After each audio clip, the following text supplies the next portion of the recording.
Your Friendly Neighborhood Spider-Man is a show made for and by people who don't understand jack shit about the character of Spider-Man. So while your favorite sellout YouTubers are busy glazing this pathetic excuse of a product in order to become the next Chris Struckman and hopefully get that sweet Marvel cash, I'm here to tell you everything about this show raw and no rubber, so let's just get right into it. Right off the bat, this show tries to induce nostalgia bias in you by sampling the classic Spidey theme and turning it into the cringiest, most pathetic rap song known to man.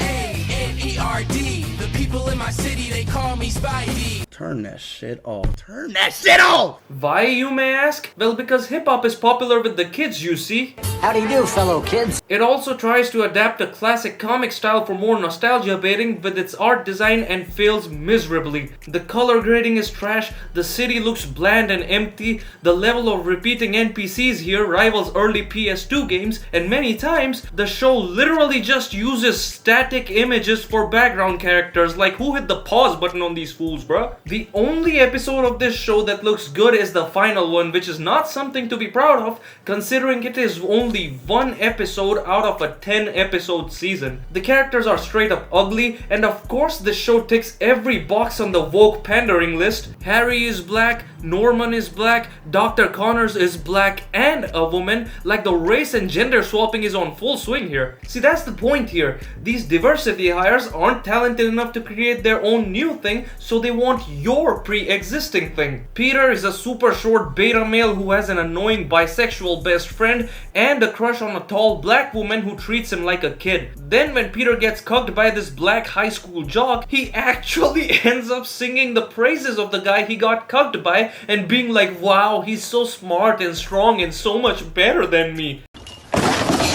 Because of course, guys, real human beings definitely act like this. It's just you who doesn't understand. Like, good God, this show feels more like a parody than anything else. But what's the story, I hear you ask, my beautiful subscriber? Well, that's the thing. There isn't one, at least for Spider-Man. I think the showrunners wanted to make a show about Lonnie Lincoln, aka Tombstone, but were forced to include Spider-Man because no one would ever watch this show otherwise. He actually has a serviceable arc of going from a high school football star to a gang leader, although it is also not free of incredibly dumb character decisions and extremely on-the-nose propaganda. But now, let's move on to Peter Parker. Just like everyone else in this dog water show, Peter Parker is a 40-year-old's idea of what a modern, awkward teenager acts like. Just FYI here, being awkward doesn't mean acting like a fucking cartoon clown. Deuces. Parker out. I don't wanna. This is not funny or relatable, this is just straight up cringe. Uncle Ben's already dead, so Peter just lives with his aunt. On the first day of his high school, Doctor Strange turns up out of a portal while fighting a symbiote monster. From that portal comes a spider that bites Peter, and we jump a few months ahead when he has become Spider-Man. You heard me right. Peter gets bitten by the spider after Uncle Ben is already dead.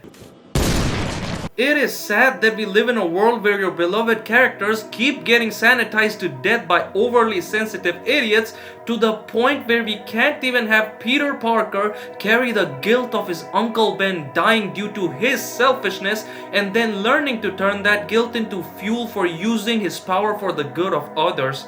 That's the reason he becomes Spider-Man in the first place. It's the literal point of his origin story. This 5'1" beta male only carries the name of Peter Parker, and him being Spider-Man just doesn't make any sense. Because this show is also written by a bunch of narcissistic liberal buffoons who treat the concept of accountability like it's the worst thing to ever exist. People who defend this nonsense using the argument of it's just different with the logic of different equals good are the same people whose brains haven't developed one bit since primary school. The Spider-Man in Marvel Rivals feels more like Spider-Man than this show can ever even dream of. Also, this show makes it so that Peter was always the one who was destined to become Spider-Man. See, in the final episode, Peter and Strange are fighting the symbiote monster again, and it turns out the Strange we saw in the first episode actually traveled back in time from this particular moment and brought the spider with him, which had Spider-Man Peter's blood in it. Not only does this show completely shit on the multiple timelines idea established earlier in the MCU, but it also makes it so that Peter was destined to become Spider-Man instead of just being a guy who was in the wrong place at the wrong time. They turn his origin from a raw and human tale about loss, grief, selflessness, and responsibility into a convoluted time paradox.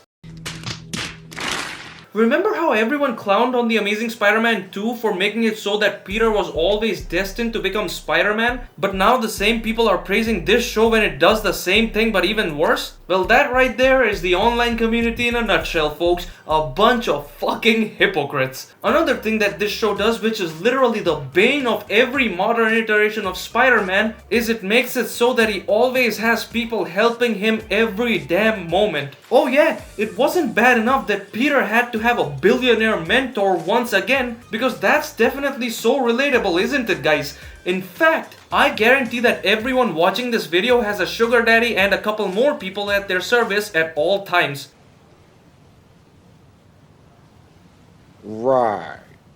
It's also the fact that they had to make his billionaire mentor Black Norman Osborn. Let's play a guessing game here, guys. How do you think Black Norman Osborn figures out Peter Parker is Spider-Man? Is it A, he figures out Peter Parker is Spider-Man by being smart and cunning? Or B, some absolutely stupid convenient bullshit happens because the creators aren't good enough to write anything smart and intriguing? Well, if you picked B, good job, because Black Norman Osborn finds out that Peter Parker is Spider-Man by watching a video of Peter changing into his suit in the stairwell of his building.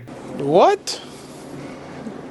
Bro, what are you talking about, man? Peter Parker, who's supposed to be one of the smartest characters in Marvel and the guy who unknowingly helps in building a multiverse portal in this show, is such a dumbass here that he changes into his costume in the stairway of a fully packed building, not even checking once to see if there's any cameras around him. What the hell? The statement, characters are only as smart as the writers, has never rung truer. Spider-Man's also so incompetent in this show that he literally can't win anything without getting help from others. On the physical side of things, the spider sense is nowhere to be found, and this dude is so unbelievably weak, it's not even funny, man. Spider-Man is supposed to be one of the strongest Marvel characters, yet in this show, he basically almost dies to every other F-tier villain he fights. Also, look at how someone like Daredevil defeats this fraud.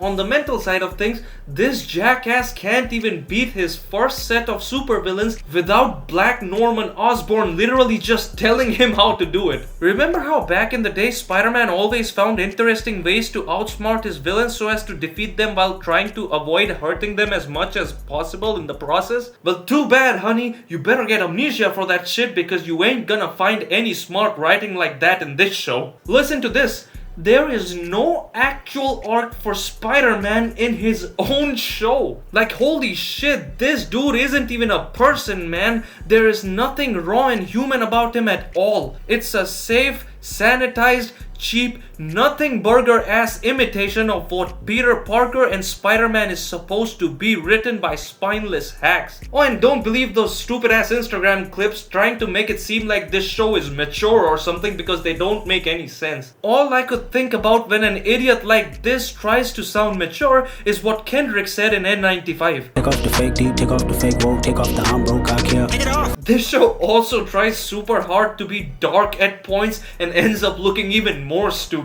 Anyone who's glazing this has definitely never seen the new animated series, because that is dark done right. This Peter earns nothing and keeps getting handed high-tech suits by Oscorp. Hell, even his classic suit is now built by Oscorp, so all that wait for him to finally get it in the last 2 episodes was to serve no actual purpose or payoff. Oh, and by the way, Black Harry is the one who says go get him, Tiger, in this show, because Marvel seems hell-bent on trying to make people forget who Mary Jane is. Go get him, Tiger.